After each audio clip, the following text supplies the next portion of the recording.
Incendio questa mattina nel sottotetto del locale Factory di via Sarpi a Padova. L'allarme parte verso le 13 di martedì 19 luglio, quando una colonna di fumo nero era visibile da tutta la città.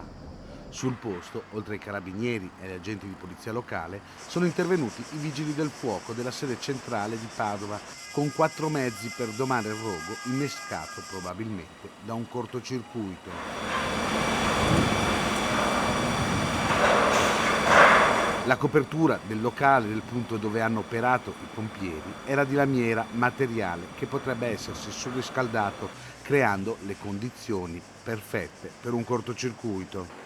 Al momento non è possibile ancora quantificare i danni. Gli organi competenti stanno vagliando le ipotesi che hanno innescato il rogo, in cui fortunatamente non sono state coinvolte persone.